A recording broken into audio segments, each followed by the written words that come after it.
За өмнөх дугаард манай хэд луугийн ангуучдын эсрэг тулдгаар гарч ирсэн. За тэрнээс цаашаа үргэлжлүүлдэг.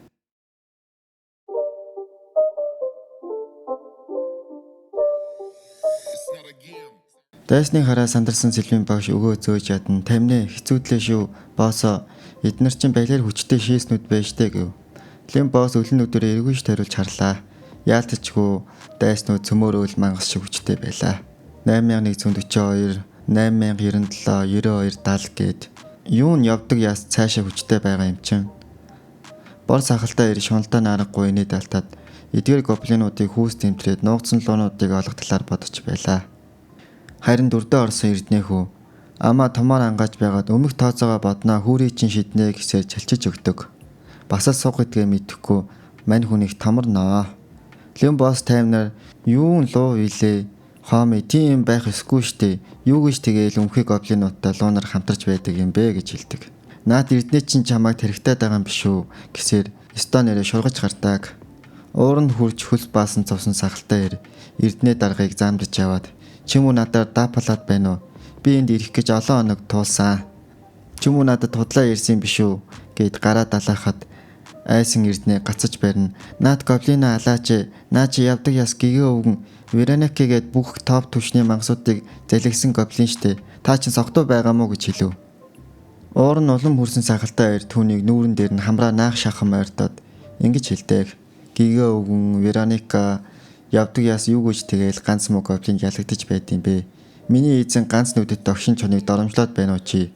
Тэр явдаг яс Вероникагийн араас хөөцөлтөд барьж чадаагүй. Тэгтэл энэ муу гоблин тэгээд Вероникаг ялсан гэсэн үг үү? Битгий инээд хүргээд байгаараа гэд зөрүүд зангаа гаргаж өглөө. Эрдэнэ бууж өг шинжгүй 3 хаант улсад юу тохиолдсон, Арслангийн зүрх улс Папад юу тохиолдсон гэд тайлбарлаж гардаг. Хүн итгэхийг хүсдэг зүйлдээ итгэдэг гэж үнэн юм да. Мань сахалтай залуу нилээд зөрүүд илжиг болтой. Өөрийнхөөрөө гүрийсээр л байдаг. Лим босс утгагүй ярианаас нь залхсан болтой зөв цаг ирэхийг хүлээж байлаа. Сэлмийн багш Лим босс сануулж байна. Наадуулчин харахад энгийн хүн шиг харагдаж байгаач басаж болохгүй хулгайчуд байгаамаа. Мангас чи хүчтэй гэж ихтэйхэн. Харин эднэрийн ард байгаа ганц нүдэт догшин чон авгаа бол жихнээсээ солиотой гаж донтой авгаа байгаамаа гэж айлддаг. Лим босс харин инээд алдаад тэр галзаа авгаа юм бол би галзуу гоблин эргчин эмгчингээ тэр авгаатаа үзнэ гэсээр зүүн гарын өрөлт аваа дайрахаар бэлдэж байлаа. Сахалтай ахлагч авраг том сөхөр тулддаг болтой инээд алдаад Лим боссын зүг рүү хурдтай төглөө. Дараа нь тэр авраг Геркулесийн техникээ ашиглаж улаан туяа цацарч Лим боссын зүг рүү ойртов. Хоолын зай авсан Лим босс өөрийн шинж чадвараа ил гаргаж өөрийн азийн хулгай техникээ хийлээ. Агаарт битүү гэрэл цацарч энэ тэндгүү гэрэл чам дээр гэрэл над дээр гэрэл манаах дайсныг гэхгүй бүгдийг нь флашдаг. Нөгөө хэдийн ам хамран гэлбаа сүйд мэй да. Дараа яасан гэж сахалтын чээж хаваар нь хүүтэй оргиод байна. Ярзаасан шар чин зүгээр толдохгүй юмаа басалж яриастай. Хөөе новш миний чээж хэсгэр хүүтэй оргиод байж тээ. Чи надад ямар новшоо ийцэн бэ гэж асуугаад болоо гараараа чээжээ тэмтэрхэд нэг зүйл нь алга болсон байв. Тэгтэл яасан гэж Лим босс гэж эргүү золигчин зүрхийг нь биш хөхний даруулгыг нь хуссан байд юм аа. Энд тэндгүүл нийл шок, чи шок, би шок, манай эд шок, эрдэнэ хүртэл шок. Өлбийсэн нүдэрээ томруулж харсан Лим босс саяхан юу хулгайлж авснаа ойлгоод шижигний хүрээ шидэж орхидог. Манай гол дүрийн залууч бүтэхгүй. Харин нөгөө талд эвгүй байдалд орсон ахлагч залуу цэргүүдийнхээ ард нуугдчаад ууртай байлаа. Тэр шийдсэн энд байгаа бүх дайснуудыг нэгийг ч үлдээхгүй гэж өөртөө амлав. Нөгөө хоёр цэрэг дайралд ихээр зэхэж байлаа. Тэгтэл баяр хүргэе. Та дотоод чулгааллаа. Баяр хүргэе. Та төрцөгтэй болоо гинөө. Манай хүний чадвар нь 2 дугаар сувг дээр л ажилдаг болтой.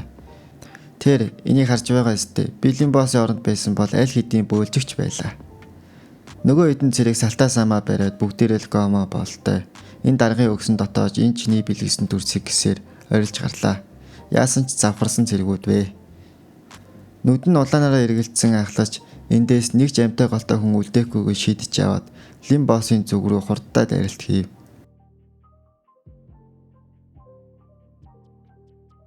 Хит удаа шидээ савлдсны дараа Лим босс ухарлаа. Сахалт сэлмээ түүний зүг рүү тусгаад чиний чадах зүйл ердөөл энэ үү гэж басаж байдаг. Лим боссын биеийн тавираад манай сахалтыг барахгүйгээ мэдэж аваад цаг хожихоор шийддэг. Хин нэгнийг хүлээж байгаа айтай. Тэр хүлээж байгаа хүн бол нөгөө морины эрлиз Центавр охин Пиано билээ. Одооноос ярианыхаа чанарт анхаарч байгаа тул та бүхнийг уйдахгүй ш найдаж байна. Лайк, саба, сексидл сайхныг дараад өгөөч. Комент үлдээж миний яриа гоё болсон байна уу, муухай болсон байна уу гэж дүгнээд өгөөрэй.